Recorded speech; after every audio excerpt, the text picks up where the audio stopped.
Good morning, students. We have already studied about agriculture practices and first agriculture practice, preparation of soil, has already explained. So now we are going to discuss about second agriculture practice, selection and sowing seeds. First of all, you have to select good quality seeds.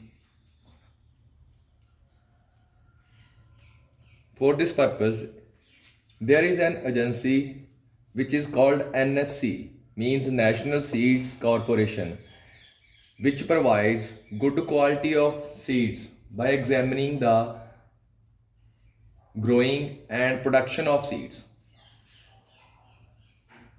After the selection, the process comes sowing, which is planting the seeds in the field. Okay ਬੱਚਿਓ, ਇਹਦੇ ਵਿੱਚ ਕੀ ਹੁੰਦਾਗਾ, selection ਦੇ ਵਿੱਚ good quality ਦੇ seed ਆਪਾਂ select ਕਰਨੇ ਜ਼ਰੂਰੀ ਆ।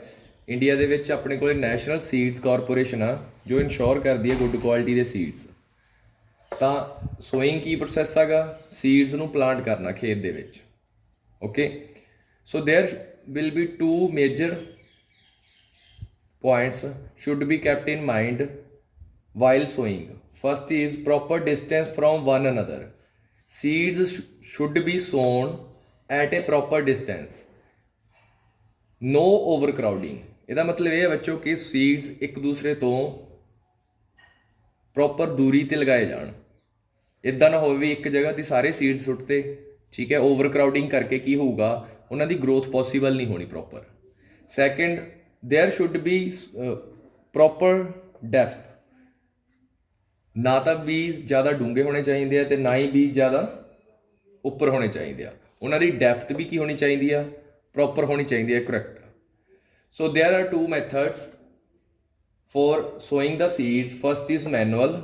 Manual means by hand, which is also called as broadcasting.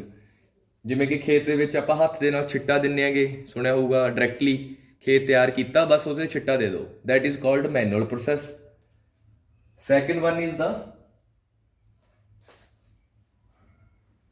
Using seed drill.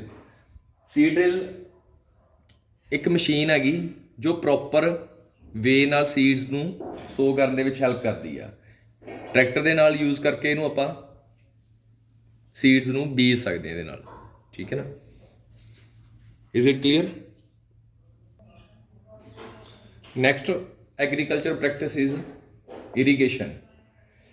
Irrigation refers to artificial application of water to the crop, or we can say that watering the crop plants is called irrigation. ਫਸਲ ਨੂੰ ਆਪਾਂ ਪਾਣੀ ਲਗਾਉਣਾਗਾ but artificial method ਦੇ ਨਾਲ। Old Times ਦੇ ਵਿੱਚ ਕੀ ਹੁੰਦਾ ਸੀ, ਜ਼ਿਆਦਾਤਰ ਫਸਲਾਂ ਰੇਨ 'ਤੇ ਡਿਪੈਂਡ ਹੁੰਦੀਆਂ ਸੀ, ਰੇਨੀ ਸੀਜ਼ਨ 'ਤੇ। But after some time some methods of irrigation were developed which are called traditional methods,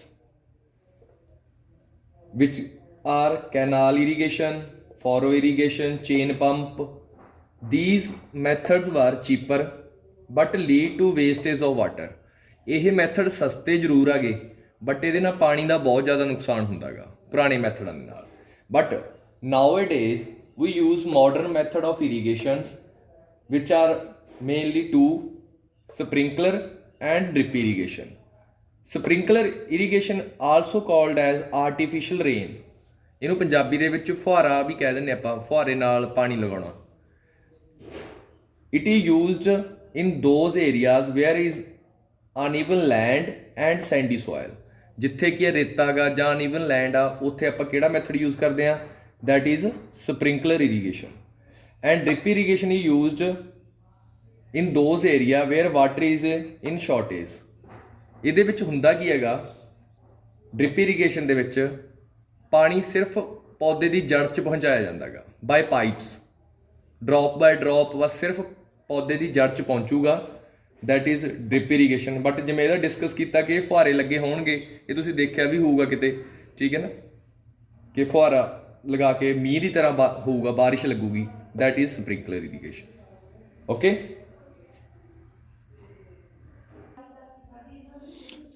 okay so next practice is weeding. अच्छा बच्चों ਆਪਾਂ ਫਸਲ ਬੀਜ ਵੀ ਲਈ, ਉਸ ਨੂੰ ਪਾਣੀ ਵੀ ਲਗਾਤਾ, ਤਾਂ ਹੁਣ ਉਹਦੇ ਵਿੱਚ ਆਪਾਂ ਅਗਲਾ ਪ੍ਰੋਸੈਸ ਕੀ ਕਰਾਂਗੇ, that is called wedding, which is defined as the process of removal of weeds. So first question, what is weed? Weed is undesirable plant that grow along with the crop। ਕੋਈ ਵੀ plant ਜਿਹੜਾ ਫਸਲ ਦੇ ਵਿੱਚ ਆਪਣੀ ਲੋੜ ਤੋਂ ਬਿਨਾਂ ਉੱਗ ਜਾਂਦਾ ਆਪਣੇ ਆਪ, that is called weed। so that plant will compete with our crop। Actual ਦੇ ਵਿੱਚ ਕੀ ਹੈਗਾ, ਜੋ ਆਪਣੀ crop ਹੋਊਗੀ ਉਹਦੇ ਨਾਲ ਉਹ ਕੰਪੀਟ ਕਰੂਗਾ ਕੀ ਕਰਨ ਦੇ ਲਈ, ਮਿੱਟੀ ਦੇ ਵਿੱਚੋਂ ਨਿਊਟਰੀਐਂਟ ਲੈਣ ਦੇ ਲਈ। Okay so for example grass, wild oat, bathua, these are example of weeds। so we have to remove these plants from the field। okay we can do weeding by two process, manual and using weedicide। so in manual weeding we can use harrow, hoe, ਜਿਵੇਂ ਆਪਾਂ ਕਹਿੰਦੇ ਹਾਂ ਖੁਰਪਾ, ਕਹੀ, ਇਹਨਾਂ ਦਾ use ਕਰਕੇ ਵੀ ਆਪਾਂ ਉਹਨਾਂ ਨੂੰ ਕੱਟ ਸਕਦੇ ਹਾਂ, ਠੀਕ ਹੈ ਨਾ, ਹੱਥਾਂ ਰਾਹੀਂ ਪੁੱਟ ਸਕਦੇ ਹੈਗੇ। But this method is time consuming, ਇਹਦੇ 'ਚ ਲੰਬਾ ਟਾਈਮ ਲੱਗਦਾ ਗਾ। ਜੇ ਮੰਨ ਲਓ ਬਹੁਤ ਵੱਡਾ ਖੇਤ ਹੈਗਾ ਤਾਂ ਉਸ 'ਚ ਕਈ ਦਿਨ ਲੱਗਣਗੇ, ਲੇਬਰ ਲੱਗੇਗੀ। Other than that maybe we may pull out some crop plants along with weeds। ਕਈ ਵਾਰ ਗਲਤੀ ਨਾਲ crop ਦੇ ਪਲਾਂਟ ਵੀ ਆਪਾਂ ਨਾਲ ਨਾਲ ਪੱਟ ਦਈਏ, ਮੀਨਸ ਇਹ ਜ਼ਿਆਦਾ ਬੈਸਟ ਮੈਥਡ ਨਹੀਂ ਗਾ। ਅਦਰ ਦੈਨ ਦੈਟ ਇੰਪਲੀਮੈਂਟ, ਜੋ ਆਪਾਂ ਇੰਪਲੀਮੈਂਟ ਯੂਜ਼ ਕਰ ਰਹੇ ਹਾਂ ਹੈਰੋ, ਫੋ, ਦੇ ਰਿਕੁਆਇਰ ਰੈਗੂਲਰ ਰਿਪੇਅਰ, ਉਹਨਾਂ ਦੀ ਰਿਪੇਅਰ ਵੀ ਜ਼ਰੂਰੀ ਹੈ ਤਾਂ ਹੀ ਉਹ ਵਰਕ ਕਰਨਗੇ। So in second method we use weedicide. So first of all what is weedicide? A chemical use to destroy weed. ਜੋ ਕੈਮੀਕਲ ਆਪਾਂ ਯੂਜ਼ ਕਰਦੇ ਉਹਨੂੰ ਖਤਮ ਕਰਨ ਦੇ ਲਈ, that is called weedicide, without affecting crop, ਕਿ ਆਪਣੀ ਫਸਲ ਨੂੰ ਅਫੈਕਟ ਨਹੀਂ ਕਰੇਗਾ ਉਹ। okay example delapon, metaclor, these are the examples of weedicide। but sometimes there are animals which also damage the crop, rats, insects, so those animals are called pests। okay to kill the pest we use some chemical which is called pesticide। so ਜੇ ਤੁਹਾਡੇ ਕੋਲ weed ਦੀ ਗੱਲ ਆ ਰਹੀ ਆ ਤਾਂ ਉੱਥੇ ਆਪਾਂ ਕੀ ਯੂਜ਼ ਕਰ ਰਹੇ ਹਾਂਗੇ, ਵੀਡੀਸਾਈਡ। ਅਗਰ ਪੈਸਟ ਨੂੰ ਕਿਲ ਕਰਨ ਲਈ ਯੂਜ਼ ਕਰ ਰਹੇ ਤਾਂ ਉਹਨੂੰ ਕੀ ਕਹਾਂਗੇ ਆਪਾਂ, pesticides. But there are harmful effect of using both things, because first of all it may harm the human okay health of farmers। okay if we come directly contact with